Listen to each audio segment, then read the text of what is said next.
everybody, I'm James Gunn. I'm the co-CEO of DC Studios. So as many of you know, DC has been disconnected in film and television for a long time. And it's one of, our jobs, mine and Peter's, is to come in and make sure the DCEU is connected in film, television, gaming, and animation. That the characters are consistent, played by the same actors, and it works within one story. And if something is outside of that, like Matt Reeves' Batman or Todd Phillips' Joker or Teen Titans Go, that it is clearly labeled as DC Elseworlds, outside of the mainstream DCU continuity. Now, Peter and I have gotten pretty lucky in terms of the 4 projects that are coming out over the next year. First, we have Shazam! Fury of the Gods. Shazam has always been off kind of in his own part of the DCU, so he connects very well. That moves directly into The Flash, a fantastic movie that I really love that resets the entire DC universe. Then to move into Blue Beetle,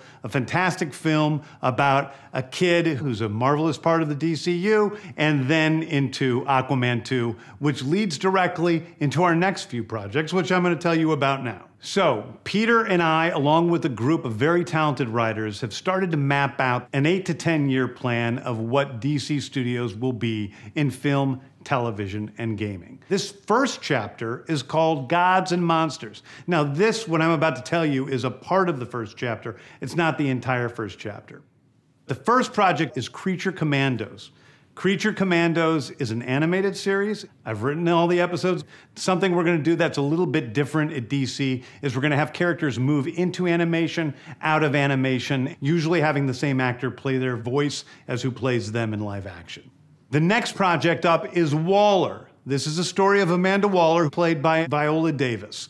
Viola Davis is going to team up with members of Team Peacemaker, and this is a story that's been created by Crystal Henry, who did Watchmen, and Jeremy Carver, who created the Doom Patrol. It is a fantastic story that's out of this world, and I can't wait for people to see it. Okay, next up is the big one, the true beginning of the DCU. This is called Superman Legacy. This is being written by me. I'm in the middle of it. I'm having a great time doing it. And Superman will be released into theaters July 11th, 2025. Okay, the next thing is a big premiere HBO television series called Lanterns. This is a story of a couple of Green Lanterns, John Stewart and Hal Jordan, and we have a few other Lanterns peppered in there, but this is really a terrestrial-based TV show, which is almost like True Detective, with a couple of Green Lanterns who are space cops watching over Precinct Earth. In it, they discover a terrifying mystery that ties into our larger story of the DCU. Next is a big movie called The Authority. The Authority is a passion project of mine. It's based on the marvelous Wildstorm characters we are now bringing into the DCU and will interact with all of our primary DCU characters. The Authority are a group of superheroes who think the world is broken and they want to fix it by any means necessary. I think it's a very different look at superheroes. We're doing a television series called Paradise Lost. Paradise Lost is the story of Paradise Island, usually known as Themyscira, which is the birthplace of Wonder Woman. It's almost like Game of Thrones with Westeros, but with all of the inhabitants of Paradise Island. The introduction of the DCU's Batman is The Brave and the Bold. The Brave and the Bold is the story of Batman and his actual son, Damian Wayne. This is based on Grant Morrison's great comic book run. Damian Wayne is my favorite Robin. He's a little assassin who Batman tries to get in line, and so this is the story of the two of them and the beginning of sort of the Bat family in the DCU.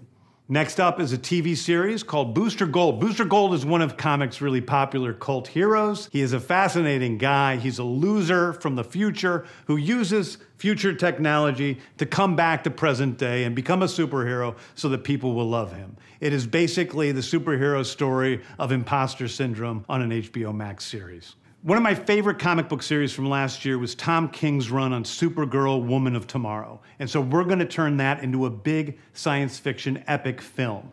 Now, Superman is a guy who was sent to Earth and raised by loving parents, whereas Supergirl in this story, she is a character who was raised on a chunk of Krypton. She watched everybody around her perish in some terrible way, so she's a much more jaded character.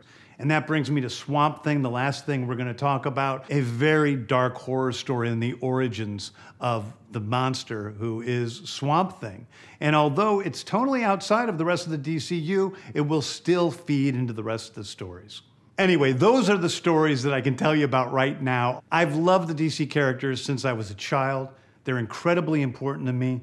I knew that this was a once-in-a-lifetime opportunity to do something very different. One of the things that's very important for me in all of these movies and TV series is that the director's vision and the vision of the writers and all of the creators is unique and something special. Storytelling is always king. That's all that matters to us. And I want to be true to those stories. I want to be true to you guys and really give you something different than you've ever seen before. Anyway, thank you, everybody. I appreciate you watching. I hope this was exciting for you because it's really exciting for me. And I can't wait to start to dive into these stories with you guys on this grand adventure.